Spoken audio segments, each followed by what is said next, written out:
First of all thank you for the birthday wishes. Second of all इतने सारे messages लिखने की जरूरत नहीं थी भाई, एक बंदा अगर लिख देता उसको पिन कर देते, सब उस पर लाइक ठोकते जाते।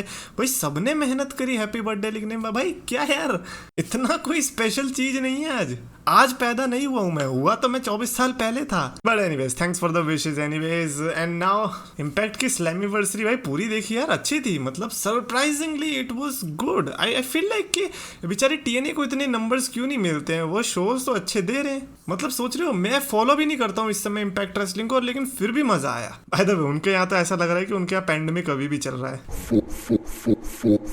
तो गैस जो मैं चैंपियंस ऑफ द वर्ल्ड में हूँ 3DX चेतन, आज हम देखने वाले हैं ऐसे कारणों को कि क्यों ब्रॉक लेसनर को रोमन रेंस को हराना चाहिए। मतलब ब्रॉक लेसनर क्यों बनने चाहिए new undisputed WWE universal champion at SummerSlam. उसके अलावा और भी कारण है जिसमें ये बताया गया कि क्यों नहीं बनने चाहिए, क्यों रोमन रेंस ही जीतने चाहिए, लेकिन उस पर हम डिस्कस नहीं करेंगे। अगर आपको वो देखना है वो कौन कौन से कारण है तो आर्टिकल का लिंक रहेगा डिस्क्रिप्शन में, वहां पर जाकर आप देख सकते हो।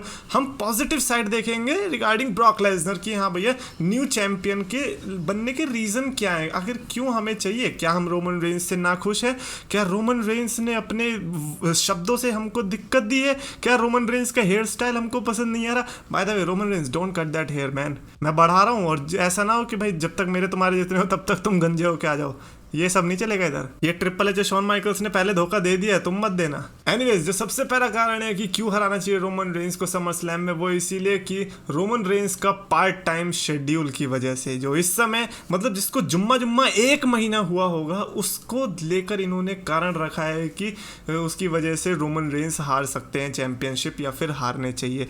फर्स्ट ऑफ ऑल लाइक ठीक है, मतलब अगर ये कंटिन्यू रहने वाला है पार्ट टाइम स्केड्यूल तो हम कह सकते हैं कि ब्रॉक लेसनर को फिर रख दो, but at the same time we are talking about Brock Lesnar who could be as big as part timer as Roman can be।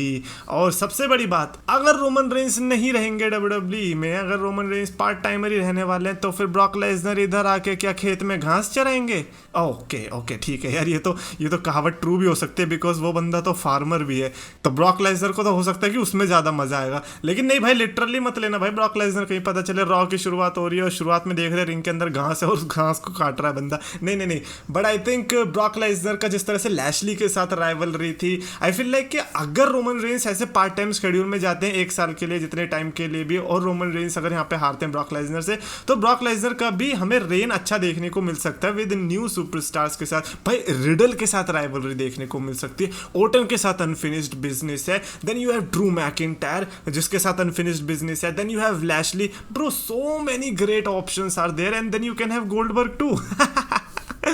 मतलब ठीक है यार, ऑलमोस्ट ओके इस रीजन है, और इस रीजन का सबसे बड़ी डिपेंडेंसी ये रहेगी कि भैया रोमन रेंस कब तक पार्ट टाइमर रहने वाले हैं, क्योंकि अभी के लिए तो ये है कि मनी इन द बैंक वो मिस कर रहे हैं, तो लेट्स सी के समर स्लैम के आसपास से वो रेगुलर होंगे या नहीं। अगला उन्होंने रीजन रखा है कि क्यों हराना चाहिए ब्रॉक लेसनर रोमन रेंस को, कि things would come full circle, मतलब जहां से चक्कर बनना शुरू हुआ था वहीं पर आकर रुक जाएगी। बेसिकली क्या हम बात कर रहे हैं, रेसलमेनिया 2015 की या फिर रेसलमेनिया 2016 से, पैंडेमिक एरा, जहां पर पैंडेमिक एरा एक ऐसा एरा था जिसमें ब्रॉक लेसनर का एरा हमें खत्म होता दिखाई दिया था और रोमन रेंस का शुरू होता दिखाई दिया था। तो कह सकते हैं कि हाँ भैया शायद से उसी के बारे में बात हो रही होगी, शायद से ब्रॉक लेसनर का वही वाला एरा देखने की कोशिश हो रही होगी। बट द बिगेस्ट प्रॉब्लम, चाहे कुछ भी कह लो, वो यही रहने वाली है कि if Roman Reigns is not there, Brock Lesnar को बहुत ही मुश्किल होगी कि वो कोई और सा ओपोनेंट ढूंढे। तो इसीलिए सबसे ज्यादा जो चांसेस मेरे को लगता है, सबसे ज्यादा बेट्स भी जो लगने वाले वो रोमन रेंस पे लगने वाले, that Roman Reigns is going to win the championship. तो लेट्स सी क्या होता है। और साथ ही साथ रोमन रेंस का थीम सॉन्ग जो आप लोग कह रहे हो कि गाना है, भाई अभी रुक जाओ यार, अभी कंफर्म कहाँ हुआ है।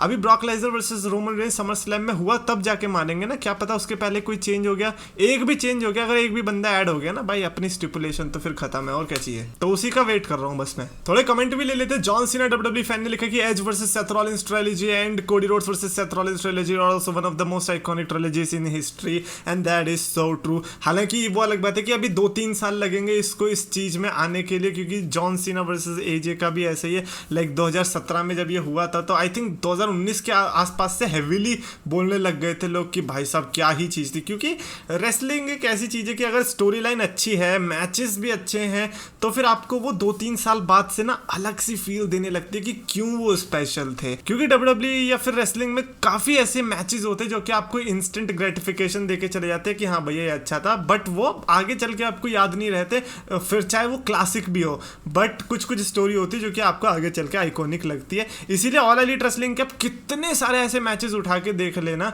मोस्टली कह रहा हूँ मैं, जो कि आपको आगे चल के याद नहीं रहने वाले। आप कहोगे कि अच्छा ये क्या हुआ था, क्योंकि पहली बात तो स्टोरी लाइन कम रहती है और ऊपर से मैचेस ऑलमोस्ट सबके सेम रहते हैं, तो इसीलिए कुछ ही आइकॉनिक स्टोरी लाइन्स निकल के आएंगी जिसमें कुछ यूनिक हुआ होगा। तो इसीलिए टाइम देना पड़ता है, ये नहीं कि भाई जैसी हुई उसी दिन अरे बेस्ट ये तो लास्ट 20 ईयर्स में बेस्ट चीज़ देख ली हमने, ऐसा तो कुछ हुआ ही नहीं था। उस दिन का बेस्ट कह सकते हो, बेस्ट 20 ईयर्स तो आपको तभी पता चलेगा जब आप 2-3 साल बिता दोगे। लोकेश विधाते ने लिखा कि 10 रुपया की पेप्सी, चेतन भाई सेक्सी, हैप्पी बर्थडे प्रो। ओह भाई ये कमेंट मैंने इसीलिए नहीं लिया कि अपनी तारीफ करनी है, चेतन को अपने आप को सेक्सी बोल, no no no, I like this comment is very political. I mean political तो नहीं हूँ मैं, पर मज़ा आया ये देख के कि 10 रुपया, क्योंकि मेरे को याद है कि जब मैं स्ट्रीम करा करता था 2018-19 टाइम पे, उस टाइम पे 5 रुपये की पेप्सी थी, मतलब यही पूरा डायलॉग 5 रुपये की पेप्सी में आता था, और अब 10 रुपये, तो पता लगा सकते हो कितनी महंगाई बढ़ चुकी है। भाई ये मेरे को बहुत अच्छा लगा था, ये काफ़ी अच्छी ऑब्जर्वेशन थी। मेगा के ने लिखा है कि ब्रोकन ड्रीम्स के ऊपर क्या विचार है। मेरे तो one of the favourite theme है भाई, थीम तो गजब का है, बट आई फील लाइक कि जो वो ड्रू मैकिंटायर था वो उसी ड्रू मैकिंटायर के लिए सूट करता था, इस ड्रू मैकिंटायर पे नहीं करता। लोग जब कहते थे कि अरे ब्रोकन ड्रीम्स आना चाहिए, आई एम लाइक ठीक है एक दिन के लिए ले आओ नॉस्टैल्जिया पर्पस के लिए, बट वो इस पर बैठेगा नहीं। ड्रू मैकिंटायर का अब जो कैरेक्टर है वो फुली डिफरेंट है। इनफैक्ट मैं तो कह रहा हूँ जो NXT में वो बैक पाइपर वाला थीम यूज हुआ करता था वही वाला यूज होना चाहिए। अभी वाला तो काफी उन्होंने क्लीन कर दिया, लेकिन NXT वाला तो काफी शार्प था, उसमें थोड़ी हील वाली वाइब्स भी आती थी, आई गेस इसीलिए भी रिमूव किया होगा। ऑल्सो राहुल भौमिक ने लिखा है कि हैप्पी बर्थडे भाई, विश बेली तुम्हारी बीवी बन जाए, एंड ऑल्सो मेरा भी बर्थडे है भाई सेम दिन में। अब तो ये कमेंट पिक कर लो भाई, बिल्कुल करेंगे, और happy birthday to you too भाई, मेरे को बड़ा अच्छा लगता है। इनफैक्ट मैं तो सेम टू यू बोलना चाहूंगा, क्योंकि भाई इमेजिन करो हैप्पी बर्थडे कोई बोल रहे हो और आप सेम टू यू बोलो। कभी कभी जोक होता है, लेकिन कभी कभी जब सच होता है तो कितना मजा आता है कि अबे हैप्पी बर्थडे के दिन हमने सेम टू यू बोल दिया यार, क्या ही मजा है। नीरज एम्ब्रोस ने लिखा कि रोमन वर्सेस ब्रॉक 3 की पावर 3 लॉजी, यानी कि 9। Okay nice one. Bye the way just थोड़ा टाइम और रुक जाओ, आई थिंक आपको ट्रायलॉजी क्या वो ट्राई इनटू ट्राई और उसके ब्रैकेट के ऊपर 3 यानी कि 9 की पावर 3 का लॉजी देखने को मिल जाएगा, और उसके आगे आई थिंक आप स्क्वायर और ऐड कर देना, और उसके ऊपर एक और स्क्वायर ऐड कर देना, और तब जाके आप रेसलमेनिया 50 तक इजीली रोमन वर्सेस ब्रॉक का एक और देख लोगे। एंड फाइनली लोकेश विधाते ने एक और बार, बेली ने सुबह सुबह ही विश किया होगा ना भाई। टाइम लगा दिया, उनके यहाँ थोड़ा लेट होता है ना, उनके यहाँ अब जाके जब मैं वीडियो रिकॉर्ड कर रहा हूँ अब जाके 20 जून स्टार्ट हुई है, तो करा तो अब भी नहीं है वैसे, बट हाँ anyways I hope you like this video, और अगर पसंद आए तो प्लीज लाइक करो, शेयर करो, चैनल को सब्सक्राइब करो।